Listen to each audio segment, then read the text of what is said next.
Namo tassa bhagavato arahato samma sambuddhassa.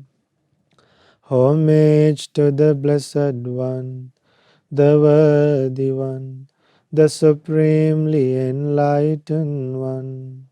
Sadhu, sadhu, sadhu.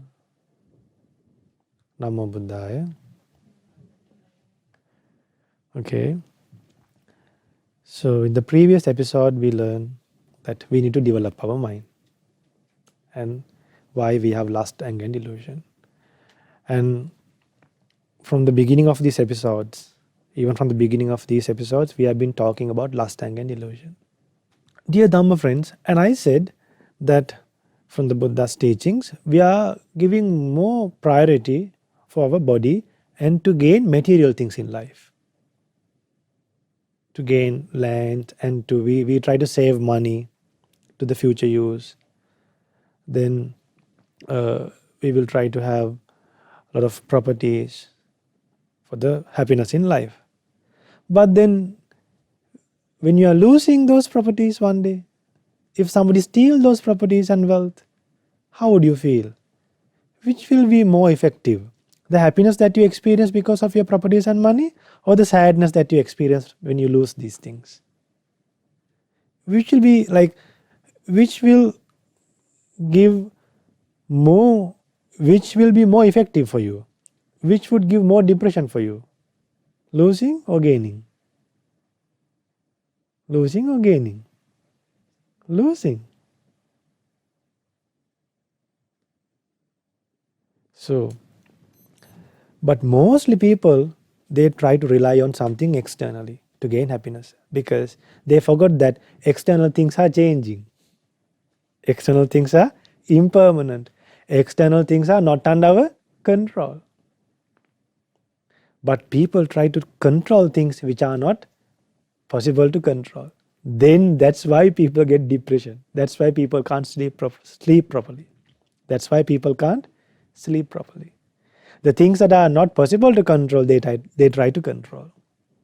Today, in this episode, I would like to teach you about the ordinary treasure and the Buddha's treasure. You know, the people in the past, they used to deposit valuable things. They used to dig deeply this earth, and until they find water, and they used to deposit their treasure to use in future. Now, archaeologists, what do they find?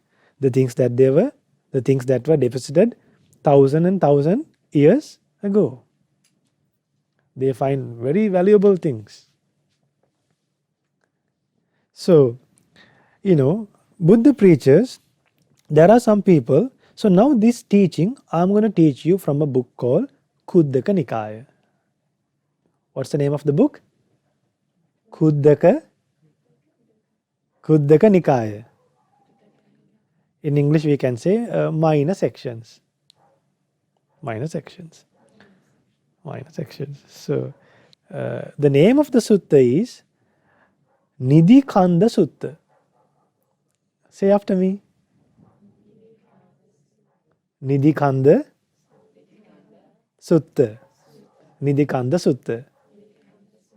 Sutta means the teaching, whatever the teaching that Buddha gave. So the name of the sutta is Nidhikanda Sutta. So this is about a treasure. This is about a treasure. So this treasure is not the ordinary treasure that we're going to learn.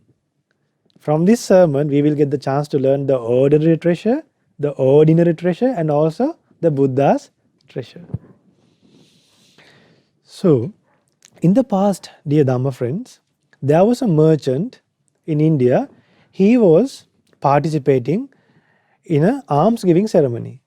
Almsgiving ceremony means he was offering food to the Buddha and to the Buddha's disciples, to the ordained disciples. So while he was engaged in such a ceremony, immediately a minister came with a message sent by a king. he took a message from the king, and he came all of a sudden to this merchant and said, "Dear merchant, king wanted you to be in the palace immediately." What would have this merchant said? He said, "Tell the king that I am depositing a treasure, but tell him I am depositing a treasure." So then the minister said, now the minister, what he understood was depositing a treasure. He went back to the king and said, he will come back, but he is depositing a treasure, so that king will not get angry with the merchant. Because when a king has sent a message, he has to accept it. But then he needs some time to go back. But then since he said that he is depositing a treasure, that will be beneficial for the king as well. So the king kept quiet. So on that occasion, Buddha preached this sutta. Buddha preached this sermon. Sutta means a sermon, a Dhamma talk. Name of the Dhamma talk is Nidikanda. What's the name of the sutta? Excellent. Then Buddha preaches to the bhikkhus and for the lay disciples there, mainly for the lay disciples on this occasion. After he consumed food, he said, "Dear people, dear Dhamma friends, some people, for the sake of using in future, they dig this earth to deep and they deposit valuable things. For the sake of these things, Buddha preaches, if I get caught to the king, I may use this money and escape from the king. If the king punishes me, to give this money and escape." Then Buddha preaches, if I get caught to thieves, I will give this money and escape. Why? Now these are the reasons Buddha is explaining why people deposit treasure. Now today you might put your money in a bank. Then Buddha preaches, to escape from and to overcome your debts, to pay if you have taken money from others, to pay back those debts in future, to pay back the debts that you have. If you were to take some money, sometimes you might have to borrow money from people. So just in case, to pay back, you keep this money extra. Then also to use in disasters, in natural disasters, in droughts. Don't we need money? Don't we need to save money? We need to save money. So for future use, people deposit this treasure. But then Buddha preaches, people deposit money having many intentions for future plans, having many intentions and future plans. But then the place we have deposited the money might change due to landslides, due to soil erosion, due to earthquakes. Can't it change? It can change. Now today what could happen to a bank? Bank might go bankruptcy. Why? Whatever the money that we deposit, are they just keeping all that money in their bank? No, they are investing on another place. So do all the people lend money? Do all the people who borrow money from banks, who take loans, they pay back in time? No. So is these things are stable? Not stable. So even though we are not depositing things on the earth, yet even if we are depositing things in a bank, that is not 100% safe. So during Buddha's time, it used to be like depositing on the ground and in their stores in the house. Then, dear Dhamma friends, Buddha preaches, sometimes he might forget where he deposited. Then either there are non-human beings. Either these non-human beings might take these things. Then either demons will take these things away. Either demons will change the place. Then will he be able to take this? Will he be able to take the benefit of this treasure in future? No. then either what happens, it might belong to a person that he might not like.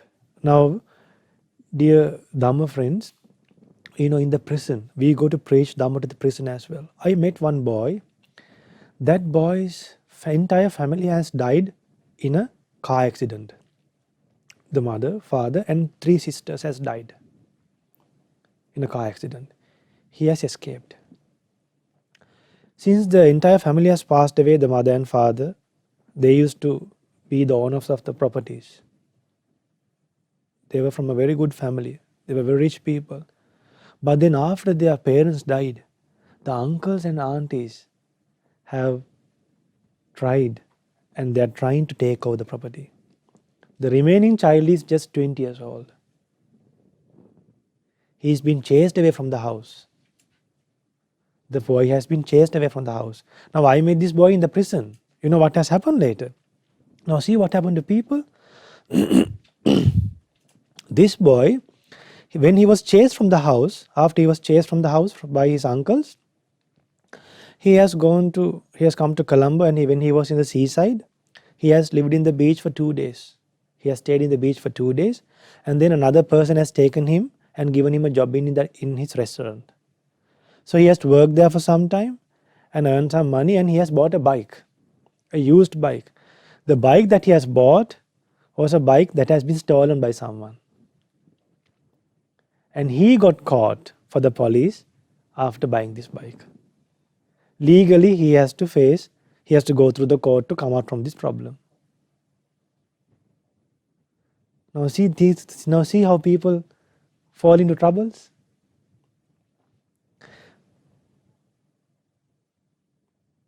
So that boy, so now what happened? His wealth, whatever the parents accumulated for him, who's fighting for those things now?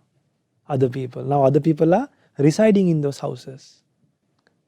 So these kind of incidents happen in this world. But then when they fall in trouble, for them there are no refuge for them. What can the government do? Just imagine about that boy. He bought a bike. He got a job finally. He got a place to stay at least. But then he fall into trouble. So from these things we should understand that external things are ending with sadness. External things means material things. Anything that is subject to change, apart from this path to happiness, are giving us suffering. So then Buddha preaches, either these properties will be taken by people that we do not like. Doesn't it happen in the world? Is it only in Sri Lanka? No. Then, dear Dhamma friends, Buddha preaches, when his luck is over, when his merit is over, merit means another word in Pali, merit means another word for happiness. When the time period for him to have happiness is over, he will lose these things. So then Buddha next preaches how to deposit a wonderful treasure that will not leave you. Would you like to know that? Let's learn that in the next episode. So the ordinary treasure, the ordinary money that we put in banks, will it give us lasting happiness? No. Can't it give us a lot of problems? It can. Won't we suffer one day, at least in the last stage of our life? We will suffer. Even though it might help us in life to buy medicine and to have a nice car and die peacefully. Die peacefully means maybe while sleep you die. Yet, who will use that treasure anymore? Will you be able to use that treasure? No. No. Sometimes not even your children. Not even your grandchildren. It might be taken by the government. So we should learn to deposit a wonderful treasure. Next, learn that wonderful deposit of treasure. How to deposit this wonderful treasure according to the Buddha's teachings in next episode. So stay with us, and may you be able to recognize the best way of depositing a good treasure and learn and try to avoid attachment towards the treasure that you have at the moment, and be detached to those treasures and live a wonderful life. and attain the ultimate bliss of Nibbana in this Gautama Buddha's dispensation. Sadhu, sadhu, sadhu.